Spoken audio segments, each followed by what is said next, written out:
बदलापूर नगरपालिकेची सत्ता काबीज केल्यानंतर भाजपने शिंदे सेनेला आणखी एक मोठा धक्का दिलाय।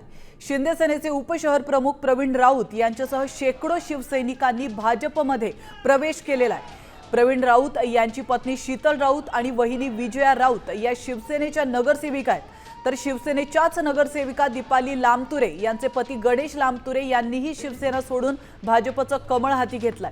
त्यामुळे पालिकेमध्ये भाजपची ताकद वाढली आहे। आता प्रवीण राऊत यांना भाजपकडून स्वीकृत नगरसेवक पद दिलं जाण्याची शक्यता आहे। या बदलापूरमध्ये जे या शिवसेनेमध्ये चाललंय ते घराणेशाही चाललेली होती। वेगळ्या पद्धतीने कोणीतरी आपलंच सगळं चालवतं। हे कोणीही वरच्या शिवसेनेला विश्वासात न घेताना इतसे काही निर्णय झाले, त्याच्यामुळे बरेचसे लोक नाराज होऊन ते बाहेर पडले। अजूनही कुठल्याही प्रकारची चर्चाही नाही, काही विषय पण नाही। तो त्यांना स्वतःची इच्छा होती, कारण माझ्या ना त्यांचे जिव्हाळ्याचे संबंध पूर्वीपासून आहेत, पण मी कधीही त्यांना बोललो नाही की तुम्ही माझ्या पक्षात या म्हणून। माझ्या निवडणुकीमध्ये प्रत्येक वेळेला त्यांनी काम केलेलं आहे, पण मी पक्ष प्रवेश करावा असं मी त्यांना कधीही बोललेलो नाही।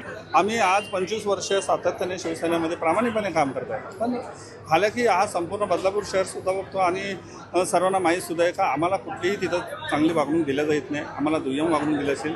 याच्या भरपूर तक्रारी ह्या बदलापूर शहरामध्ये जे प्रस्थापित जे शिवसेना जे चालवतात त्यांच्या भरपूर तक्रारी मी आमच्या आदरणीय वंदनीय जे आमचे एकनाथ शिंदेसाहेब आहेत त्यांच्याकडे केलेले आहेत, पण त्या खऱ्या अर्थाने इथल्या लोकांना ते बदलू शकले नाही आणि बदलू शकल्याने त्यांची विचारधारा तीच राहिलेली आहे।